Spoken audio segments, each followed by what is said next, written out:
Ready when you are. Sweet, g'day. Afternoon, everyone. I'm going to kick off. My name's Mark Orr. I'm the General Manager for Zero Harm Farm. We are New Zealand's leading, most comprehensive, rurally focused health and safety management tool. Say that quick. That's pretty quick. It's a bit of background. Technically I'm a local boy. I was born on a dairy farm out at Horahora, but I live in Queenstown now, so don't hold it against me. I was the youngest son of three boys and a family, and we farmed. We've done all kinds of farming, dairy and sheep and beef, but being the youngest, I would have been dagging for the rest of my life, so I kind of had to go and do something else. And I've spent a lot of my life in between ag businesses, so my father had a lot of operations in regards to fertiliser, mineralised drenches, all kinds of things here, CDX, microfeeds, analytical services. He started in Hamilton. And I ended up in the ski industry in a roundabout way doing health and safety, so risk assessment management and mining in Western Australia. I was a professional patroller for a number of years down south, and then I ended up at NZ Ski. So I'm one of the founders. The other chap that's involved in this, apart from all the brains that actually do the design work and give us our cool application, is a chap called Ross Copeland, who's the CEO of Ruapeu Alpine Lifts down at Ruapeu. And I met him through NZ Ski and my involvement with the management of Coronet Peak, the Remarkables and Mount Hutt. So we had a big team of staff, up to 1,000 at any one time from a training perspective. And he's also a good gore boy, so he's from Hokanui Hills. His family still got sheep and beef down there, and he had a career in the Air Force as an engineer. He worked for Fletcher, worked in Mainzeal, and was also asset manager for Westfield, right across Australia. He's only a 34-year-old young man, but he's going to go a long way, so he's a very interesting chap. There's quite a lot of people in our field, and there's been lots of references to the Health and Safety at Work Act and the statistics, so quite appalling, and we are the worst industry in the rural, from the rural sector. It leads in deaths and injury. So you're talking 220,000 lost working hours, up to, which is the equivalent of like 1,900 or so full-time equivalent workers. 21,000 people every year in the farming sector receive an ACC, some kind of either first aid assistance or through the medical system. They get rehabilitated. It costs around about $25 million. So there's all these huge stats, and when the Act's been around for a long time, started in 1992, but with the new focus on it when it was released again in April of last year, the new reiterations that enhanced really the penalties and made it clear about what the responsibilities were for people. Farming kind of looked at it and thought it was too hard. It's in the too hard basket. It's really difficult. We're kind of different, and in some respects, I kind of tended to agree with them. And because farming is kind of different, it's a really difficult place to manage a system with paper. And historically, systemisation's worked. It improves productivity. It obviously improves safety by systemising. It's worked for aviation, worked in medicine, worked in mining and construction, where the law comes from. But it's bloody difficult to manage something when you've got multiple entrance points. You don't have a reception area. There's no fence and no area that you drive into. There's no mine entrance. There's no one there sitting all day waiting for transferring this really vital information to people coming onto your work site or workplace. And that actually is a really valid point. So if you're going to try and manage this system with paper, it's pretty much impossible because it can't be scaled, and what you can't record, you can't measure, you can't test, you can't analyse. So digital's the obvious platform.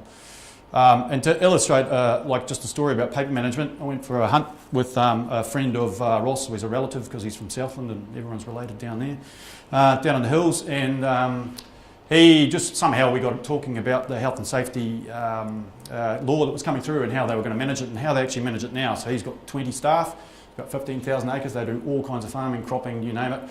And he brought out his little manual from the Fed Farmers from 1992, blew off the dust, and he had one little entry in the front, and he'd be managing his health and safety that way by doing nothing for 15 years. And it kind of occurred to me and Ross at the time that the industry was taking a really good lead, but they were about to produce another manual. There was companies releasing, in support of their members, another paper manual. So we just thought, oh, okay, well, what can we do over a beer? And hence Zero Harm Farm started. So we went to the Waimumu Field Days in February 2016 with a prototype. We found a really clever Czechoslovakian guy.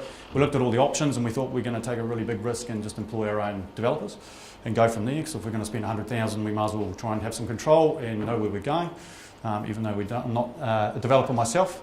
And the prototype was very successful. Basically it was driven from a local server just here, and we just showed mapping and what we thought would be a good idea. And we had about 100 people sign up right there and then at a price point they were interested, and there was lots of focus on the act at that time. So, we were just trying to work through the crucial fact, and I guess what makes us different, because there's lots of systems, there's lots of spreadsheets you can use, and we wanted to focus on the key element was how to look after contractors, because it's quite easy to manage employees. We do that with 1,000 staff every year from my background in NZ Ski. We bring people that pour pints from London. They've got no idea, they don't know about snow. The ski industry is quite like the rural industry. It's super dangerous. We've got high-speed lifts, we've got groomers, we work at night. We current peak is 215 snow guns working at high pressure. We blow stuff up, we do all kinds of stuff. So farming's just the same. You work all hours. If you're contracting, you're working in the weather, it's cold. There's all this kind of machinery, there's PTO shafts, so it's kind of a very simple thing. But employees are quite easy because you roster them, you can manage them, you can actually manage them reasonably effective with paper. We do that in skiing as well. But what you can't manage is contractors, who you have no control over.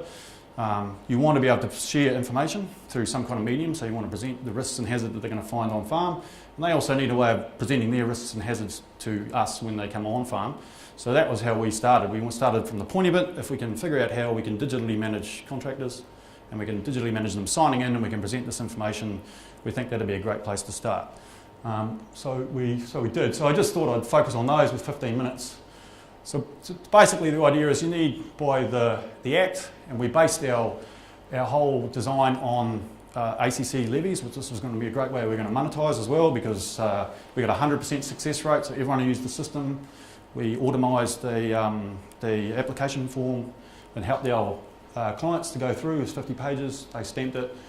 We could provide them with on average a $700 refund over 3 years. Our system's $199 a year, so we thought that would be a great way of monetising it. They've changed the way they're going to focus on that, probably correctly, because they're going to treat it more like an insurance model. It's sort of up in the air, we're not quite sure. But what we wanted to do is just focus on this.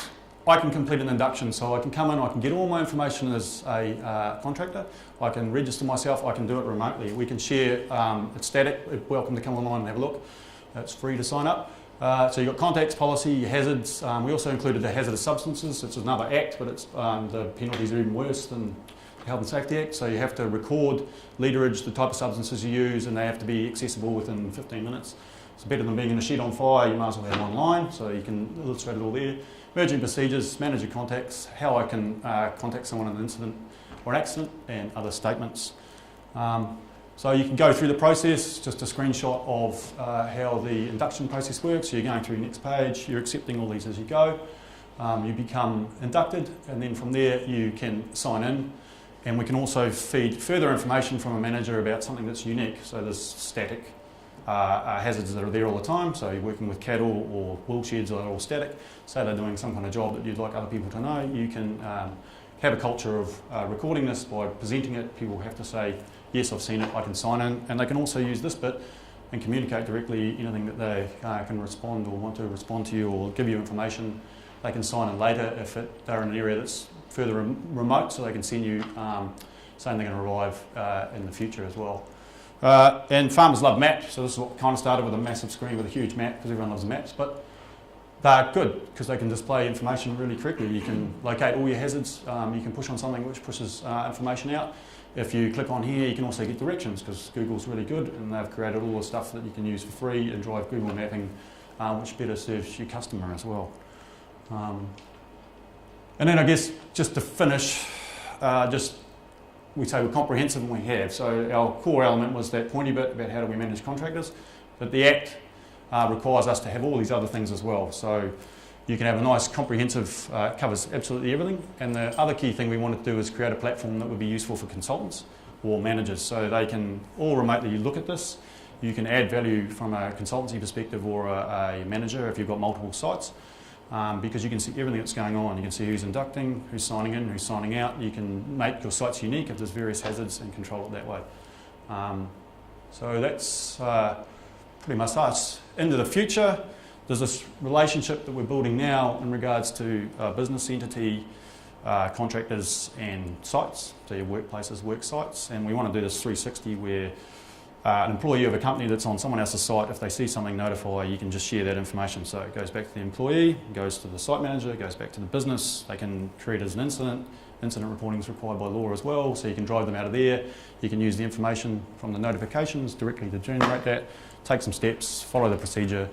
So that's where we are going into the future. So if you would like to see more, I welcome you to go to zeroharmfarm.com. You can just sign in and create farms and have a look around. It's all free access. Or come and see me in the marquee. So if there's any questions, I'd be happy to answer them. No? Have I talked too fast? Probably. All right. Thank you very much. Thanks for your time.